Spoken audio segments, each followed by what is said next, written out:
masih menyangkut fadilatul khusyuk, fadilah khusyuk dalam salat. Khusyuk artinya tenang anggota badan ketika salat, tidak gerak-gerak. Kemudian yang kedua, hati ataupun pikiran fokus dengan yang sedang dilakukan. Kemarin yang terakhir kita baca ayat Allah, qala Allah Ta'ala, la taqrabus salata wa antum sukara hatta ta'lamu ma taqulun. Jangan kalian dekati salat sedangkan kalian lagi mabuk, sehingga kalian mengetahui apa yang kalian katakan. Artinya dalam salat kita dituntut untuk mengetahui apa yang sedang dibaca. Sehingga kata Imam Wahab, al-kam min musallin lam yashrabil khamr wa huwa la ya'lamu ma yaqulu fi salatih. Betapa banyak dari orang salat, kata beliau, tidak minum khamar, tetapi la ya'lam, beliau tidak mengetahui apa yang sedang dibaca dalam salat. Ini paling sering. Artinya sama seperti orang mabuk. Allah padahal mengatakan la taqrabus salata wa antum sukara. Jangan sampai kalian dekati salat sampai kalian mengetahui apa yang kalian baca. Artinya ini ayat ini menyinggung tentang khusyuk. Karena orang yang kalau enggak khusyuk itu bacaan enggak tahu. Baca Fatihah pikirannya kemana? Baru kesegilaan selesai imam baca mau rukuk baru ragu. Ini tadi baca Fatihah atau tidak? Ataupun giliran rakaat 4 rakaat atau baru ragu, ini 3 rakaat atau sudah 4 rakaat baru ragu. Ini semua terjadi karena tidak khusyuk, karena tidak fokus dengan yang sedang dibaca atau yang sedang dilakukan. Makanya Imam Wahab berkata, kam min musallin, banyak dari orang salat, kata beliau, padahal dia enggak minum khamar, tetapi statusnya sama persis seperti orang minum khamar. Artinya orang yang minum khamar dilarang salat karena ketika dalam keadaan mabuk tidak mengetahui apa yang sedang dibaca. Kata beliau sama, orang enggak khusyuk sama persis seperti orang mabuk lagi salat. Kam min musallin, berapa banyak orang yang salat sedangkan dia padahal tidak minum khamar tetapi statusnya seperti orang minum khamar, yakni la ya'lam ma yaqulu fi salati, dia tidak mengetahui apa yang sedang dibaca, enggak fokus. Itu artinya tidak khusyuk. Subhanallah. Kemudian hadis, ini hadis yang pernah kita baca juga sebelumnya. Hadis diriwayatkan oleh Imam Al-Bukhari. Mabuk semua gitu. Orang enggak khusyuk sama dengan orang mabuk, artinya tidak marhaban. Mabuk laut. Oh, karena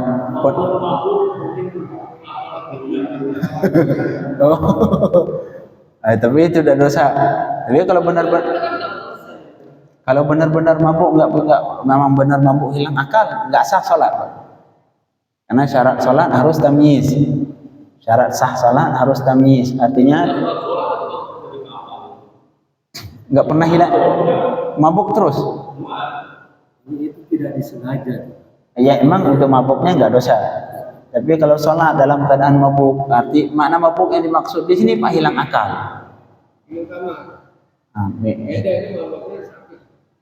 Iya, maksudnya mabuk kalau misalkan kita mabuk bukan karena khamar, mabuk karena di laut misalkan. Hukum salat sama, enggak sah salat ketika mabuk. Tapi mabuk yang dimaksud hilang akal. Enggak hilang akal ya? Hilang akal Pak, masih sadar. Oh, kalau mungkin mabuk kayak mabuk naik bis ya? Oh, itu tinggal minum antimo doang. Enggak, ini mabuk yang dimaksud yang tidak sah salat, mabuk yang hilang akal, seperti minum khamar. Nah, ini enggak sah salat. Karena salah satu syarat sah salat harus tamyiz, harus sadar. Sehingga kalau orang lagi pitam atau lagi mabuk, enggak sah salat.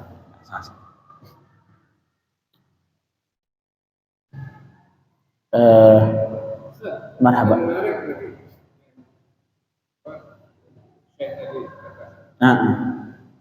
Yang tidak paham bacaan salat. Iya, artinya enggak tahu Pak arti bacaan salat benar. Ini kita kan paham ini surah-surah kan yang Iya. dianggap statusnya sama. Iya, dari sisi kalau masalah pahala memang sebagian ulama mengatakan khusyuk adalah syarat untuk mendapatkan pahala. Walaupun itu bukan syarat untuk sah salat. Artinya seseorang dari awal sampai akhir enggak khusyuk sama sekali, sah salatnya sah. Tetapi dapat pahala atau tidak? Di sini bermasalah. Jadi untuk mendapat kualitas pahala yang kita dapatkan tergantung kualitas khusyuk. Semakin kuat khusyuk, maka semakin besar pahala. Semakin sedikit khusyuk, semakin sedikit pahala. Enggak khusyuk sama sekali, tapi kita bukan berarti saya enggak khusyuk berarti enggak mau salat, enggak juga. Innallaha ghafurur rahim, Allah Rahman Rahim. Innallaha la yudhi'u ajral muslihin. Allah tidak mungkin jika kita sudah mau salat walaupun belum khusyuk, tapi minimal sudah mau salat daripada orang enggak mau salat. Minimal sudah mau salat, sudah apalagi salat berjamaah. Ya, tapi namanya manusia dhaif, lemah. Ya kadang-kadang khusyuk, kadang-kadang enggak. Tapi itu semua Allah tidak mungkin menyia-nyiakan amal orang yang berbuat baik, enggak mungkin. Innallaha la yudhi'u ajral muhsinin. Malahan faman ya'mal mithqala dzarratin khairan yarah. Seseorang yang beramal seberat zarrah, di hari kiamat khairan yarah, bakal dilihat itu pahala. Artinya tidak mungkin Allah menyia-nyiakan seluruh amalan baik yang kita lakukan, walaupun mungkin kurang khusyuk, tapi insya Allah. Tapi bukan berarti ya sudahlah kalau dapat pahala udah nggak mau khusyuk. Itu juga jangan. Hanya kita berusaha untuk khusyuk, tapi jangan terlalu pesimis untuk nggak dapat pahala. Jangan terlalu khawatir, saya capek salat nggak khusyuk nggak dapat pahala. Enggak, insya Allah dapat pahala. Tapi kita terus berusaha untuk meningkatkan kualitas khusyuk sehingga semakin kualitas pahala juga semakin besar. Tapi menurut saya mungkin gimana? Kalau misalnya kita baca, apa yang dibaca itu di kepala kita sama di hati kita tahu itu ini yang dibaca. Itu bukan berarti bahwa semua harus kita ngerti artinya. Kalau ngerti lebih bagus. Nah, iya, ngerti lebih bagus. Kadang-kadang kalau kita hafal Fatihah misalnya, tanpa kita ada sadari itu bisa sampai awal sampai akhir bisa gitu, tanpa kita. Artinya fokus dengan yang sedang dibaca. Itu sudah khusyuk. Saya rasa itu sudah khusyuk. Misalkan kita, Ustaz, saya nggak tahu arti. Saya nggak tahu arti. Yang saya tahu Fatihah. Saya sudah hafal Fatihah. Minimal fokus dengan bacaan yang kita baca. Bismillah. Minimal memperbaiki bacaan. Jangan sampai enggak. Ataupun sebagian yang salat giliran baca Fatihah seperti ini, Allahu Akbar. Allahu Akbar. Enggak sah salat. Karena Fatihah rukun qauli. Qauli artinya harus dilafazkan. Enggak boleh dalam hati. Kadang-kadang saya baca. Baca di mana, Ustaz? Baca dalam hati. Kalau dalam hati bukan baca namanya. Dalam hati bukan membaca. Niat. Dalam hati niat benar. Tapi kalau membaca bukan dalam hati, membaca di tidak terlalu keras. Minimal kata ulama syaratnya harus bisa ngedengar sendiri. Jangan terlalu besar mengganggu orang samping. Tapi kalau enggak ada suara sama sekali, cuman mulut doang enggak ada suara juga enggak cukup. Jadi syarat Fatihah harus mengeluarkan suara sekedar bisa didengar oleh telinga sendiri. Enggak boleh terlalu besar juga mengganggu orang samping. Kadang-kadang sebagian juga bermasalah entah tuli kali. Bismillahirrahmanirrahim. Sampai keganggu samping kiri kanan. Ini masalah juga. Tapi usahakan jadi ukuran bisa terdengar sendiri, tidak terlalu tinggi dan harus ada suara. Kalau dalam hati, bukan baca itu namanya, bukan baca niat. Seperti pertanyaan Pak Haji tadi, Ustaz saya nggak tahu makna, nggak tahu arti. Minimal fokus dengan yang dibaca. Subhana rabbiyal a'la. Minimal kalau misalkan subhana rabbiyal a'la sudah tahu, sudah 2 kali, ini sudah sekali. Subhana rabbiyal a'la bihamdillah 2 kali. Subhana rabbiyal a'la bihamdi sudah 3 kali. Minimal tahu berapa kali. Ya. Setengah mabuk. Tapi bukan kita juga berusaha untuk untuk mengetahui arti-arti. Bisa dicicil, hari ini Fatihah 1 ayat, besok 1 ayat, besok 1 ayat. Ya alhamdulillahirabbil alamin artinya apa? besok tambah lagi Ar-Rahmanir Rahim, artinya apa? Besok tambah satu lagi, sehingga sampai marhaba, sampai akhirnya nggak mampu. Insya Allah sebulan selesai, kita cicil. Giliran yang lain sanggup semua kita cicil. Giliran doa salat nggak sanggup, nggak mungkin. Bismillah, besok Alhamdulillah, besok lagi Subhana Rabbiyal Azim wa bihamdi, besok lagi Rabbana lakal hamdu mil'us samawati, sehingga pas baca fokus, khusyuk dengan bacaan yang kita baca. Ini baru khusyuk. Banyak kata tadi, wa kam min musallin lam yashrabil khamar wa huwa la'yam ma la yaqulu fi salati. Sangat banyak kata beliau orang yang salat padahal enggak minum khamar tetapi tidak mengetahui apa yang dibaca dalam salat. Artinya sama satu seperti orang mabuk.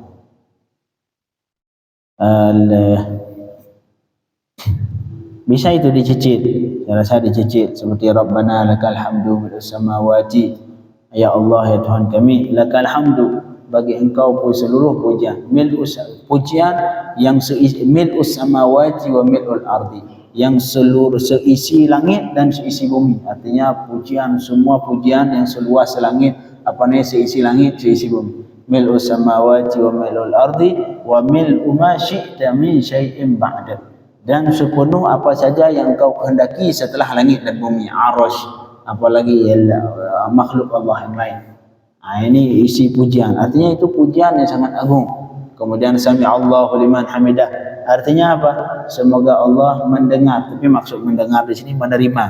Semoga Allah menerima pujian orang yang sedang memuji Allah. Kita puji Allah, sami Allah liman hamidah. Kan tadi kita puji Allah, subhana rabbiyal a'la wa bihamdi, subhana rabbiyal azim wa bihamdi. Baru sami Allah liman hamidah, semoga Allah menerima pujian orang yang sedang memuji Allah. Ini semua doa salat untuk menghasilkan pahala khusyuk. Kemudian waqala Nabi sallallahu alaihi wasallam, ini hadis diriwayatkan Imam Al-Bukhari termasuk Imam Muslim dan Imam Abi Syaibah, man shalla rak'ataini, siapa saja yang salat dua rakaat saja, lam yuhaddits nafsahu fihi ma syai'in bi syai'in minad dunya, yang hatinya saat itu tidak membicarakan tentang dunia sama sekali. Artinya hatinya fokus dengan salat, tidak sibuk dengan yang di luar salat. Ghufira lahu ma taqaddama min dzambih, maka akan diampuni baginya dosa yang telah lewat. Dosa yang telah kita lakukan bisa jadi ketika berangkat ke masjid sempat melihat paha orang Cina misalkan, ataupun maksiat, subhanallah, maksiatnya. Maksudnya apa, berdosa kita kalau misalnya itu lewat di depan kita itu. Itu kalau yang tak apa sengaja enggak dosa apa. Tapi kalau ditahan, ini bahaya. Ataupun ngelirik sekali lagi, ini bahaya. Kalau yang sekali lewat tanpa sengaja, an-nadratul ula lak, yang pandangan pertama yang tanpa disengaja, artinya itu orangnya beda lagi gitu. Itu sudah sengaja kali.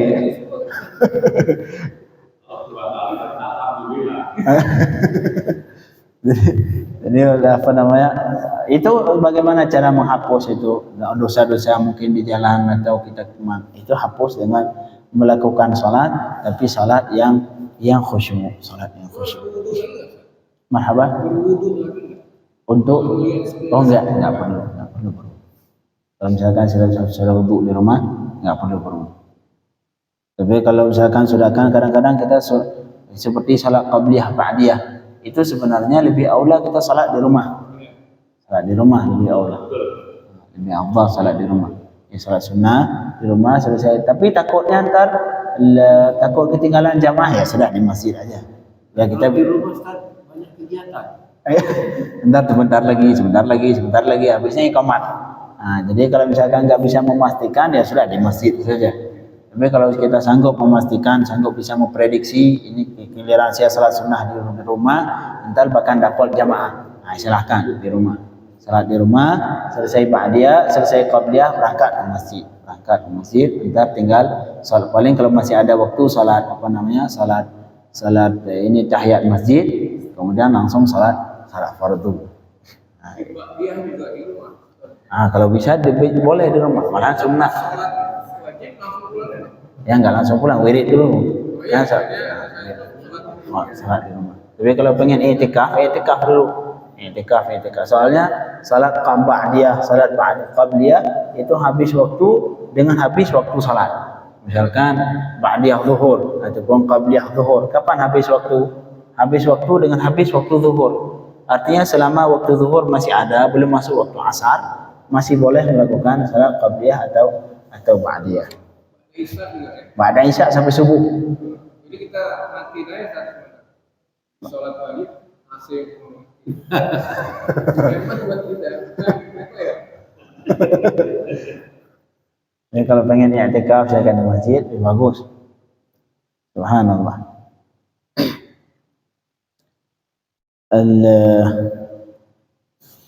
Ini hadis tentang Tapi ada hadis yang pernah saya baca, misalnya orang yang lebih hati-hati itu termasuk baik menurut Rasulullah. Lebih baik hati-hati. Maksudnya gimana? Ya maksudnya kan kadang misalnya sholat witir sudah sholat syam dan sudah. Terus ada untuk ihtiyat. Untuk ihtiyat boleh, lebih bagus. Misalkan sholat witir daripada takut ntar nggak kebangun, langsung sholat sekarang. Boleh. Mungkin di rumah juga kan? Ya, di rumah. Salat witir walaupun yang pada dasarnya lebih baik di akhir semua salat. Selesai tahajud, semua baru salat witir. Itu yang bagus, yang afdal. Tapi takutnya ntar tahajud nggak dapat, witir nggak dapat. Ya khair, selesai ba'diyah langsung witir. Selesai ba'diyah. Untuk zaman sekarang saya rasa mau qabliyah mau ba'diyah lebih baik di masjid. Karena kalau udah di luar nggak lagi, sudah hilang sudah. Untuk zaman sekarang loh. Keluar di masjid kita sekarang kita akui atau tidak diakui, sekarang kita semua walaupun duduk di masjid tapi pikirannya sekuler. Yang agama di masjid doang, sekuler. Artinya di masjid, masya Allah, subhanallah, la ilaha illallah, wali. Giliran keluar masjid, semua dihantam, mau makan haram, dilihat mata melihat yang haram, telinga mendengar yang haram, mulut membicarakan yang haram, tangan mau melakukan yang haram, nggak betul hilang. Agama di masjid, agama di masjid. Marhaban.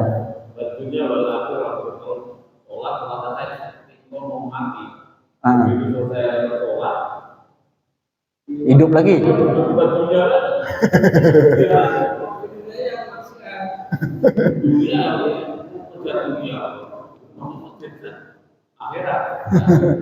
Artinya kita agama ini cuma berfungsi buat kita di masjid. Yang pada dasarnya agama seperti yang ayat kita baca pada al-fajr, udkhulu fi silmi kafah. Masuk dalam agama Islam, artinya dalam seluruh syariat Islam, ngambil seluruh syariat Islam secara totalitas semuanya. Nggak boleh di masjid doang syariat, di luar nggak syariat. Jadi mau kita sekarang walaupun kita nggak mengambil paham sekuler, tapi yang kita amalkan sekuler, na'udzubillah min dzalik. Di masjid masya Allah kita zikir banyak. Giliran luar masjid, yang nggak tahu lagi sudah yang mana yang halal, yang mana yang haram, sama semua. Di luar masjid. Makanya untuk zaman sekarang, wallahu alam. Kalau menurut saya untuk zaman sekarang, mau qabliyah, mau ba'diyah, mau salat sunnah di masjid langsung. Karena kalau sudah di luar, enggak lagi sudah. Di luar sudah. Kecuali memang benar-benar yang imannya kuat, masya Allah, yang masih sanggup melakukan di rumah, labas, bagus. Jadi ba'diyah silahkan wirid dulu, i'tikaf dulu, ntar pulang ke rumah qabliyah di rumah sama witir, silahkan. Tapi kalau daripada ntar di sini nggak ada, mentang-mentang saya pengen sholat di rumah, ntar di rumah nggak ada juga, ini jangan. Ya sini langsung. Biar cepat. Seperti halnya tarawih juga, halnya salat tarawih, salat witir, itu seharusnya nggak harus selesai salat isya langsung, nggak harus. Boleh malahan di akhir jam 2 malam, jam 1 malam, boleh. Tapi kenapa kita langsung salat ba'da isya? Itu seperti itu tujuannya. Karena kita kalau udah di luar masjid lain sudah. Di luar masjid lain. Giliran dalam masjid nangis, masya Allah, coba ya Allah. Di luar masjid lain lagi. Tapi minimal sudah ke masjid. Ntar jangan dicaci, kamu ini bagus di masjid doang, di luar masjid kamu jahat. Enggak, minimal sudah baik di masjid daripada di luar terus jahat semua. Minimal sudah di masjid sudah pernah baik. Karena bisa jadi semua dosa yang kita lakukan di luar masjid, dengan kita masuk masjid, kita sholat khusyuk, diampuni dosa Allah oleh Allah Subhanahu wa Ta'ala.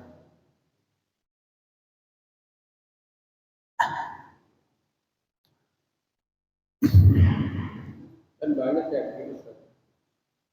Banyak mayoritas seperti itu. Di Masjid, sholat, luar masjid, ya. lain lagi.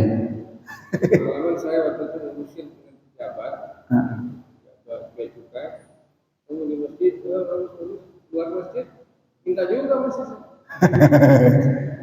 Sama aja. Orang jujur bilang aneh. Dibilang aneh, Pak. Orang jujur aneh. Orang yang sudah ada komitmen, ya awal bilang aneh. Saya kalau bilang benar, ketika kita masuk masjid, itu akan ibadah. Apapun masjid tawadu, di luar masjid tawadu, tahu warna duit. Tahu warna duit ya. Allah ya Pak. Semoga kita walaupun kita mungkin fokus di masjid, tapi minimal di luar masjid, kalaupun nggak kuat ibadat, minimal menjaga maksiat. Inna salata tanha 'anil fahsya'i wal munkar.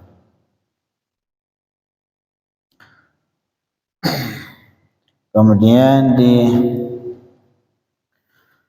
hadis diriwayatkan oleh Imam Abu Dawud rahimahullah, qala Rasulullah sallallahu alaihi wasallam, innama furidatis salah wa umira bil haji wat tawafi wa ush'iratil manasik li iqamati dzikrillah. Ini semua kata Rasul, hanya difardukan salat, diperintah untuk haji, diperintah untuk tawaf, diperintah untuk manasik.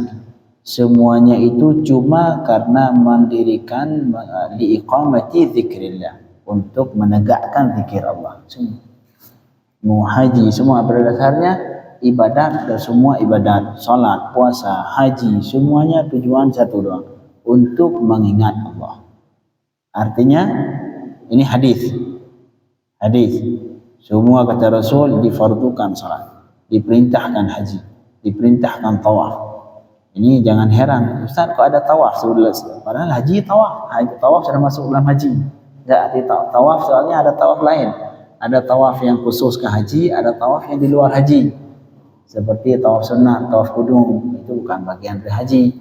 Kemudian tawaf ketika masuk masjid, karena Masjidil Haram ketika masuk masjid itu pengganti tahiyat. Kalau masjid lain tahiyat masjid, kalau Masjidil Haram tawaf 7 kali. Sunnah tawaf. Ini tawaf dan manasik yang lain seperti halnya umrah ataupun yang semuanya itu kata Rasul cuma untuk mendirikan zikrillah, untuk menegakkan zikir Allah. Akhirnya ditambah fa idza lam yakun fi qalbika lil madhkur alladhi huwa al maqsud wal mubtagha 'azamatun wala haibah fama qimat dzikrik. Maka jika dalam hati engkau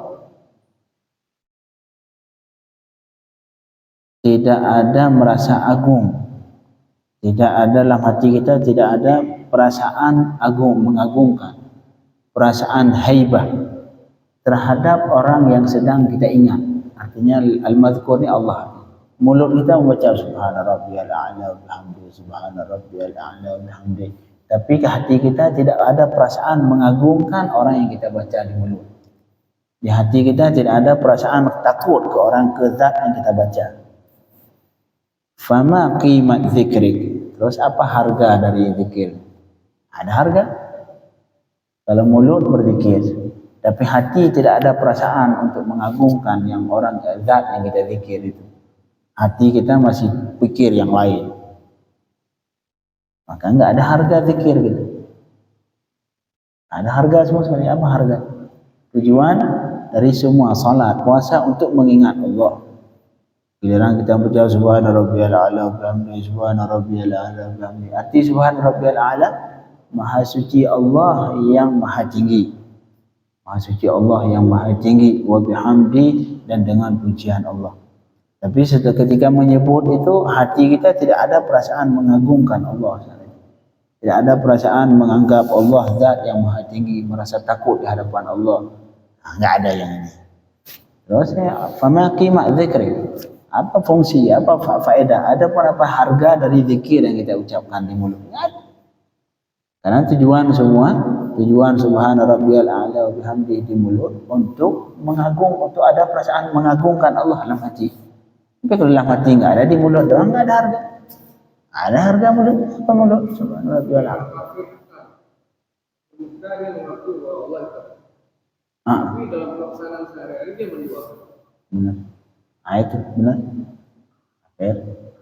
Malahan orang kafir kan disebutkan dalam Al-Quran, orang kafir sebenarnya walaupun yang menganggap Allah, ketika ditanya siapa kalian tahu yang membuat bumi, membuat langit, mereka pasti berkata Allah. Tapi itu sebenarnya perkataan mereka bukan asli, bohong. Dengan dalil Allah melanjutkan ayatnya, innallaha la yahdi man huwa kadzibun kafar. Allah tidak Allah tidak menunjuk, tidak memberi hidayah ke orang yang pembohong. Artinya mereka ketika mengatakan, oh Allah yang menciptakan langit, Allah menciptakan bumi, itu sebenarnya tidak. Hati mereka tidak, bohong. Dengan bukti dia sebut dalam ayat lain, wala tasubbul ladzina yad'una min dunillah fa yasubbullaha adwan bighairi ilm. Jadi kita dulu di umat Islam, sahabat Rasul, ada sebagian yang mencaci patung-patung orang kafir Quraisy.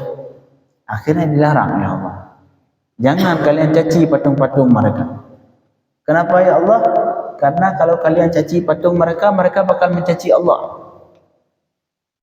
Nah, artinya mereka di dalam hati mereka apa? Lebih berharga patung dibanding Allah. Sama dengan mereka sebenarnya tidak beriman ke Allah sama sekali. Walaupun sebagian pendapat dan sebagian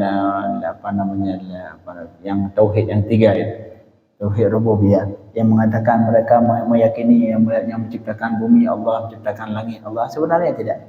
Mereka itu tidak meyakini. Cuman mereka mengatakan seperti disebutkan dalam Al-Quran, itu pembohong semua. Dengan bukti Allah katakan, innallaha la yahdi man huwa kadzibun kafar. Dan di ayat yang lain buktinya bahwa mereka tidak beriman dengan Allah sama sekali. Ketika umat Islam mencaci patung, justru mereka balas dengan mencaci Allah. Kalau misalkan mereka benar-benar yakin yang menciptakan langit Allah, yang menciptakan, berani ya mereka mencaci Allah? Nggak mungkin. Artinya sebenarnya mereka tidak tauhid rububiyah yang disebutkan oleh kaum Salafi, tidak ada itu. Kalau kaum kafir Quraisy tidak ada tauhid rububiyah, tidak ada tauhid uluhiyah, kemudian tauhid asma wa sifat di jalan salah pemahaman sebagian mukmin. Jadi kafir tidak meyakini Allah sama sekali. Jadi kesini apabila semua difardukan salat, puasa, tujuan satu doang, untuk mengingat Allah dalam hati. Apabila salat, lafaz kita bismillahirrahmanirrahim, alhamdulillahirabbil alamin, arrahmanirrahim, semua lafaz pujian Allah semua. Tapi dalam hati tidak ada perasaan mengagungkan Allah sama sekali. Artinya enggak ada harga. Apa harga yang kita baca itu? Enggak ada. Karena tujuan semua untuk hati. Tujuan untuk hati. Innallaha la yanzuru ila suwarikum bal yanzuru ila qulubikum. Allah tidak melihat ke yang bentuk yang nampak. Dilihat semua Allah. Allah melihat ke hati. Hati sesuai atau tidak. Nah, ini hati. Allahumma ja'alna minal mutawadhi'in wal khashi'in. Disebutkan dalam Al-Quran, innal muslimina wal muslimati wal mu'minina, innal muslimina wal muslimati wal mu'minina wal mu'minati wal qanitin wal qanitati wal qanitin wal qanitati wal khashi'in wal khashi'ati wal mutasaddiqin wal mutasaddiqati wal khashi'in wal khashi'at. Ini yang khusyuk bagi laki-laki atau perempuan. Di ujungnya Allah katakan, a'addallahu lahum maghfiratan wa ajran azima. Allah sudah menyiapkan ke mereka itulah ajran azima, pahala yang sangat agung. Siapa? Yang pertama mukmin, mukminat, termasuk yang syarat yang kedua khashi'in, khashi'ah, khusyuk dalam salat. Khusyuk. Makanya para aulia itu mereka para aulia Allah, orang para salihin sekali salat salat, fokus dengan salat. Entar ini yang antara jeda yang tidak salat ini semuanya mengingat Allah, sampai salat lagi sedang mengingat Allah. Makanya waktu salat kenapa enggak jauh-jauh? Seperti halnya puasa setahun sekali, haji seumur hidup sekali. Kenapa salat dekat-dekat? Karena supaya waktu mengingat Allah ini tidak jauh. Jadi kita langsung di salat lagi, keingat lagi, salat lagi, keingat lagi. Itu yang dasarnya. Seharusnya bisa jadi salat seumur hidup sekali seperti haji. Oh tidak. Karena tujuan salat ini untuk sebagai alarm lah. Sebagai alarm untuk mengingat Allah. Giliran kita sudah jauh dari Allah dengan lalai dengan kehidupan, azan, ingat lagi Allah Subhanahu wa taala. Jadi keluar masjid jauh lagi, entar tujuh azan, ingat lagi Allah. Itulah tujuan kenapa salat difardukan sampai mana benar. Makanya di ayat Allah katakan inna salata tanha 'anil fahsya'i wal munkar. Itu semua tidak akan tidak dapat kita dapatkan, dan salat kita mencegah dari perbuatan keji dan munkar sebelum salat kita khusyuk. Sebelum salat kita khusyuk minimal kalaupun untuk sementara kita belum mengetahui arti, solusi seperti tadi kita ingat bacaan yang kita baca. Jangan minimal setelah baca Fatihah jangan ragu, tadi baca alhamdulillah atau tidak. Minimal fokus dengan bacaan walaupun tidak tahu arti. Tapi bukan berarti kita mencukupkan di situ, tidak. Kita perbarui meningkatkan kualitas khusyuk dengan mempelajari makna kalimat bacaan-bacaan Al-Quran satu-satu. Kita cukupkan. Subhanakallahumma wa bihamdika.